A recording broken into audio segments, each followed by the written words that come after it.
दोस्तों आज के इस वीडियो में हम बात करने वाले हैं कि रॉ एजेंट कैसे बनते हैं और रॉ कैसे ज्वाइन होते हैं। दोस्तों रॉ जिसके बारे में आपने लगभग सुना ही होगा किसी मूवी में या फिर कहीं पे भी, लेकिन आप में से बहुत ही कम स्टूडेंट को ये पता होगा कि रॉ ऑफिसर एक्चुअल में होते क्या हैं, इनकी ज़रूरत क्यों पड़ी भारत को। इसके साथ साथ रॉ ऑफिसर जो होते हैं, रॉ एजेंट जो होते हैं, उनका काम क्या होता है, उसके लिए कौन सा एग्ज़ाम देना पड़ता है, क्या है पूरा प्रोसेस रॉ ऑफिसर या फिर रॉ एजेंट बनने का। इसके साथ साथ एक रॉ ऑफिसर की सैलरी क्या होती है, सारी जानकारी इस वीडियो में देने वाले हैं। तो ये वीडियो आपके लिए बहुत हेल्पफुल होने वाला है, तो वीडियो को अंत तक जरूर देखिए। आइए वीडियो को स्टार्ट करते हैं। दोस्तों सबसे पहले हम आपको ये बताएंगे कि रॉ ऑफिसर या फिर रॉ एजेंट क्या होते हैं और इनका काम क्या होता है। दोस्तों रॉ जिसका फुल फॉर्म होता है रिसर्च एंड एनालिटिक्स विंग्स, जिसे हिंदी में हम अनुसंधान और विश्लेषण विंग कहा जाता है। दोस्तों ये भारत की एक खुफिया एजेंसी है। दोस्तों हर देश के पास एक खुफिया एजेंसी होती है जो उनसे पड़ोसी देश होते हैं या फिर कोई भी अन्य देश होते हैं, वहाँ पे वो खुफिया तरह से देश की सुरक्षा के लिए कार्य करते हैं। बेसिकली किसी, जैसे कि अगर हम भारत की बात करें तो जैसे कि पाकिस्तान हो गया, तो पाकिस्तान के क्या क्या जो हमले करने वाले हैं या फिर कोई भी आपराधिक रूप से अगर उनका हमला करने वाले हैं, तो रॉ ऑफिसर जो होते हैं उन्हें पहले ही पता चल जाता है इसके बारे में, और ये इन्फॉर्मेशन ये प्रधानमंत्री तक डायरेक्ट देते हैं। यानी कि ये जो रॉ ऑफिसर्स होते हैं वो डायरेक्ट कनेक्टेड होते हैं प्रधानमंत्री से, और जो भी खुफिया जानकारी होती है, जैसे कि अगर चीन भारत पे हमला करने वाला है या फिर पाकिस्तान हमला करने वाला है, तो इन्हें पहले पता चल जाता है और ये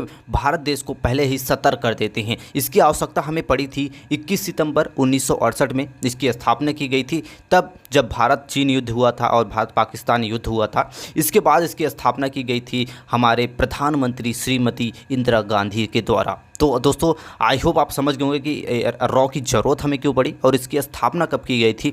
अब बात करते हैं कि रॉ ऑफिसर अगर आप बनना चाहते हैं तो आप कैसे बन सकती हैं। दोस्तों और रॉ ऑफिसर बनने के लिए आप 3 तरह से ही रॉ ऑफिसर में ज्वाइन हो सकती हैं। पहला होता है जो मोस्टली जहां से सारे रॉ ऑफिसर बनते हैं, वो होता है आपका यूपीएससी सीएससी एग्ज़ाम को क्लियर करके। दोस्तों यूपीएससी सीएससी जैसे कि आपको पता ही होगा कि यह एग्ज़ाम आयोजित किया जाता है आईएएस आईपीएस और आईएफएस जैसे ऑफिसर बनने के लिए। ये ऑफिसर बनने के बाद भी आप रॉ ऑफिसर में वहाँ पे सिलेक्शन आपका किया जाता है। दूसरा होता है डिफेंस फोर्सेस में जाके, जैसे कि इंडियन आर्मी, इंडियन नेवी या फिर इंडियन एयर फोर्स में कम से कम 20 साल का अगर आपके पास एक्सपीरियंस है इंडियन आर्मी या फिर इंडियन नेवी या फिर एयर फोर्स में, तब भी आपको रॉ ऑफिसर बनने के लिए आपके कुछ प्रोसेस होते हैं जिन्हें आगे हम बताएंगे, जिसे आप बन सकते हैं। और तीसरा ऑप्शन होता है आपका आईबी ऑफिसर बन के। दोस्तों आईबी ऑफिसर बनने के लिए आपको एसएससी का एग्जाम देना पड़ता है, जैसे कि आप सभी को पता होगा। एसएससी द्वारा एग्जाम आयोजित किया जाता है जिसे क्लियर करके आप बनते हैं आईबी यानी कि इंटेलिजेंस ब्यूरो। और इसके बाद वहाँ पे एक्सपीरियंस गेन करने के बाद कम से कम 10 से 15 साल या 20 साल के एक्सपीरियंस करने के बाद आप रॉ ऑफिसर ज्वाइन कर सकते हैं। तो ये 3 तरह से आप रॉ ऑफिसर में जा सकते हैं, क्योंकि रॉ ऑफिसर जो होते हैं उनका डायरेक्ट सिलेक्शन आपका नहीं किया जाता है। यानी कि कोई भी ऐसा एग्जाम नहीं है जिसे क्लियर करके आप रॉ ऑफिसर बन जाए। ये उन्हीं कैंडिडेट को चुनते हैं जो इंटेलिजेंस होते हैं, जिन्होंने देश के लिए अच्छा काम किया होता है, जिन्हें देश के बारे में काफ़ी अच्छी नॉलेज होती है, एक्सपीरियंस होता है उनको काम करने का, उनको अलग तरीके से कुछ एक खास बात होती है, उन्हें ही सेलेक्ट किया जाता है रॉ ऑफिसर के लिए। अब बात करते हैं कि रॉ ऑफिसर के आपके पास क्वालिफिकेशंस क्या क्या मांगी जाती है। दोस्तों एक रॉ ऑफिसर आप बनना चाहते हैं तो कम से कम आपका 12th पास होना चाहिए। 12th आप किसी भी स्ट्रीम से पास कर सकते हैं। ग्रेजुएशन की डिग्री होनी चाहिए, बीए बीएससी बीकॉम बीटेक कोई भी ग्रेजुएशन लेवल का कोर्स कर सकते हैं। इसके साथ साथ जो आपकी उम्र होती है, वो इसमें उम्र तो कोई भी नहीं डिसाइड इसमें होता है कि रॉ ऑफिसर के लिए कोई आपकी एज लिमिट होती है।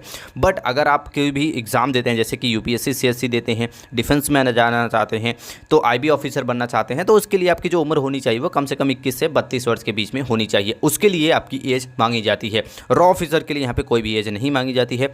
इसके लिए आपकी मांगी जाती है भारत के आप नागरिक होने चाहिए और अब आप अनमैरिड होने चाहिए, यानी कि आपका विवाह नहीं होना चाहिए। तो ये क्वालिफिकेशंस आपके अंदर होना चाहिए।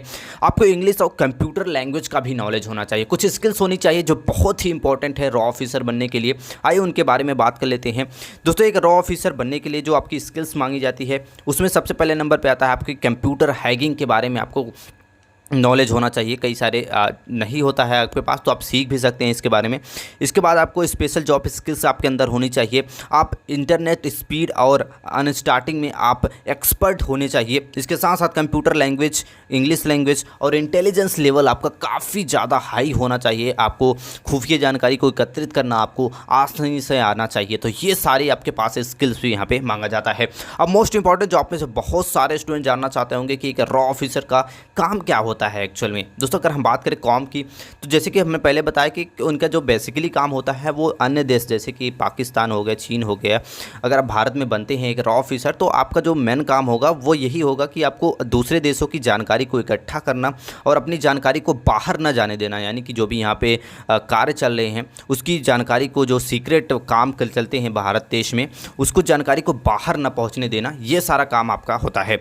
इसमें आपके कुछ काम होते हैं जैसे कि आप विदेशी खुफिया जानकारी को इकट्ठा करना, पहला काम आपका ये होता है कि यानी कि जो भी फॉरेन के हैं, यानी कि पाकिस्तान हो गया, चाइना हो गया, या फिर जो भी हमारे नेबर्स कंट्री हैं, उनके बारे में खुफिया जो जानकारी है उसको इकट्ठा करना। इसके बाद आतंकवाद विरोध के अभियानों को संचालन करना, यानी कि जो भी आतंकी हमले होने वाले हैं उन्हें रोकना, उनको संचालित होने से रोकना। इसके साथ साथ देश में होने वाले आंतरिक और बाहरी आक्रमण को विफल करना, यानी कि जैसे कि अगर आंतरिक हमले होने वाले हैं देश में या फिर बाहर से कोई हमला करने वाले हैं तो उसको पहले ही जानकारी इकट्ठा करना, और जब भी आक्रमण होने से पहले, यानी कि उनको अटैक करने से पहले ही आपको उस अभियान को ख़त्म कर देना, उनके प्लान को डिस्ट्रॉय कर देना, ये काम होता है एक रॉ ऑफिसर का। इसके साथ साथ इनका काम होता है देश में नीतियों और निर्माणों को सलाह देना, यानी कि कोई भी देश में अगर कार्य हो रहा है, एजेंसी से रिलेटेड कोई भी खुफिया काम से रिलेटेड हो रहा है, तो ये अपना मत भी देते हैं कि ऐसा काम होना चाहिए, क्योंकि ये डायरेक्ट कनेक्टेड होते हैं प्रधानमंत्री से। जो भी खुफिया जानकारी होती है ये प्रधानमंत्री तक पहुंचाते हैं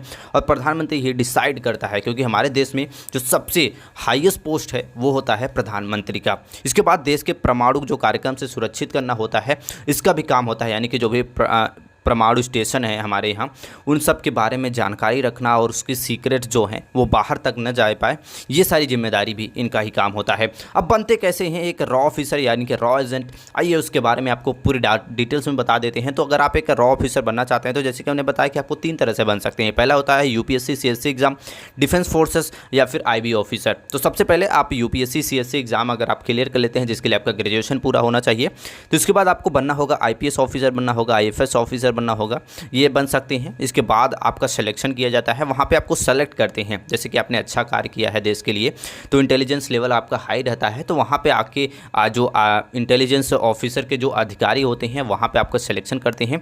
उसके लिए बेसिकली आपका लिया जाता है इंटरव्यू में आपको पूरी तरह से वो समझ जाते हैं कि आपको रॉ में रखना है या फिर नहीं रखना है। तो आप डिफेंस में हैं या फिर आईबी ऑफिसर में हैं तो बहुत ही कम चांसेस रहता है कि आप बन पाएँ। अगर आपको रॉ में जाना है तो सबसे बेस्ट तरीका होता है आपको यूपीएससी सीएससी एग्जाम को क्लियर करें, आईपीएस ऑफिसर या फिर आईएफएस ऑफिसर आप बने, और इसके बाद आपका वहाँ पे ज़्यादा चांसेस रहता है एक रॉ ऑफिसर के बनने का। इसके बाद वहाँ पे लेते हैं इंटरव्यू लेने के बाद आपका कराते हैं 2 साल की ट्रेनिंग। 2 साल के रॉ की आपको पूरी ट्रेनिंग दी जाती है कि रॉ कैसे बनते हैं, साइबर सिक्योरिटी के बारे में, हैकिंग के बारे में सारी जानकारी आपको दी जाती है कि बाहर से अपनी जानकारी को कैसे इकट्ठा किया जाता है, दूसरे देशों की जानकारी को कैसे इकट्ठा किया जाता है, सारी जानकारी आपको 2 साल की ट्रेनिंग में आपको सिखा दिया जाता है। 2 साल की ट्रेनिंग को पूरा करने के बाद आप रॉ एजेंट बन जाते हैं, रॉ में एक ऑफिसर बन जाते हैं। तो ये पूरा प्रोसेस होता है रॉ ऑफिसर बनने का। आई होप आप ये भी समझ गए होंगे कि रॉ कैसे बनते हैं। बात करते हैं इनके शैली के बारे में। दोस्तों शैली के बारे में वैसे तो कई सारे जो जानकारियाँ होती हैं वो कई सारी जानकारियाँ आपको गलत इन्फॉर्मेशन दी जाती हैं। वैसे रॉ ऑफिसर की कितनी सैलरी होती है इसके बारे में कोई भी ओपनली बताया नहीं जाता है। अगर हम बात करें तो इनकी जो आपकी सैलरी रहती है, अगर आप रॉ एजेंट बन जाते हैं या फिर रॉ ऑफिसर बन जाते हैं तो आप मंथली की 1 लाख या फिर उससे भी अधिक अर्न कर सकते हैं। वैसे तो इनकी जो सैलरी होती है वो डिसाइडेड नहीं होती है कि इनको कितनी सैलरी मिलती है, बट एक अच्छी खासी सैलरी आपको दी जाती है। 1 लाख या फिर उससे भी अधिक आपको मंथली की आप अर्न कर सकते हैं अगर आप एक रॉ ऑफिसर या फिर रॉ एजेंट बनती हैं। वैसे तो जो रॉ में जाते हैं उनको जो मेन काम होता है वो सैलरी पे ज़्यादा डिपेंडेंट नहीं रहते हैं, वो देश की सेवा करना चाहते हैं।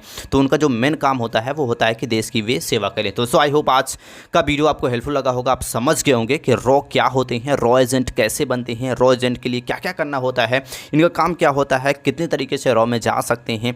इसके साथ साथ सारी जानकारी आपको दे दी है कि रॉ क्या होते हैं, कब इनकी स्थापना की गई थी, सारी जानकारी आपको दे दी है इस वीडियो में। दोस्तों ऐसे ही जानकारी के लिए चैनल को लाइक और सब्सक्राइब करना ना भूलें। मिलते हैं नेक्स्ट वीडियो में, तब तक के लिए जय हिंद।